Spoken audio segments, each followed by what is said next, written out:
The resolution is adopted. Thank you. That motion passes. Dr. Roger Richmond is our interim superintendent. Congratulations. I think this is exactly the opposite of what we expect from our kids and from our staff.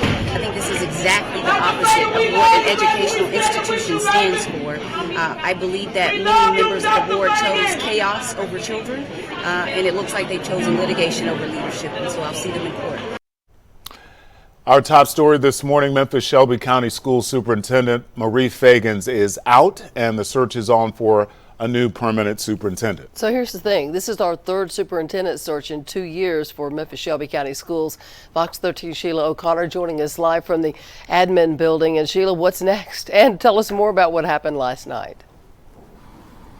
Yeah, Val, obviously the next steps is that search for a new superintendent. The question this morning, though, how long will this search take? Also, expect a battle in court as well. Marie Feagins told our crews last night that she expects to take the board to court over this decision. Now, before the meeting last night, the district's attorney provided a report that stated the allegations the board brought against Feagins were true. Feagins was not given the opportunity to respond to that report, though. Those allegations claim that Feagins accepted a $45,000 donation without board approval. She misled the board on overtime costs and that she missed grant deadlines. So it's important to note, too, because this termination resolution passed, the board says that they have fired Feagins with cause, meaning they don't have to pay her nearly $500,000 payout, and she will no longer receive benefits. But like I mentioned, Feagins plans to take legal action, saying the board's evidence over her cause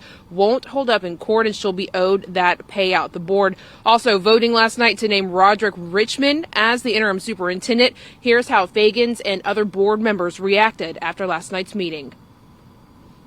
But I do want everyone to stay encouraged, stay optimistic, keep using your voices, keep showing up.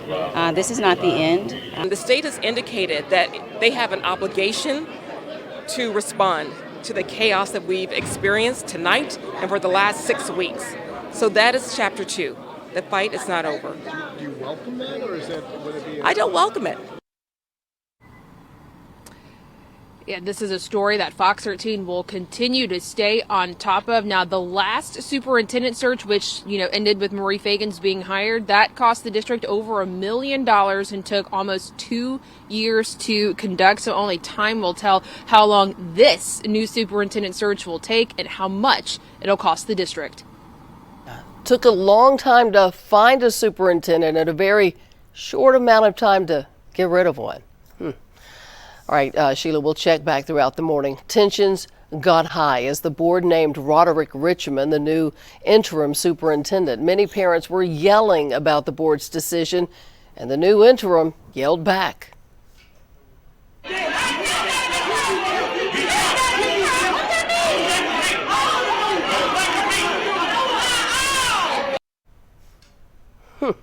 Don't play with me, he said at least 2 times. Richmond is a longtime educator with Memphis-Shelby County Schools, or with Memphis City Schools. He started as a teacher in 1993, working his way up to deputy superintendent of Memphis City Schools. And when MSCS merged with the county, Richmond became the chief academic officer, most recently named transformation officer for a division dedicated to improving the performance of failing schools. Well, it has been a revolving door of leaders the past few years for Memphis-Shelby County Schools. In July of 2022, school board members put former Superintendent Joris Ray on administrative leave. He stepped down before an investigation into whether he had inappropriate relationships with staffers could be completed. Then, the board selected Tony Williams to serve as interim superintendent. In February of 2023, the school board hired a search firm. 2 months later, that firm presented 3 finalists, but the board was unsatisfied and put the search on pause for a short time. It wasn't until February of this year that the board unanimously voted Dr. Feagins to the job, and now that process will have to start again.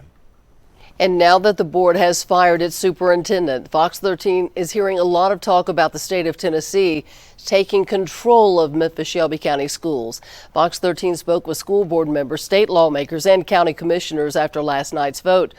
And all say they do expect state lawmakers to file a bill, the Republicans in the state legislature, to file a bill to let the state appoint school board members. Some say that bill could be filed as soon as today. I think tonight will be one of the worst decisions Memphis-Shelby County School Board has ever made, and we will pay for it for a decade.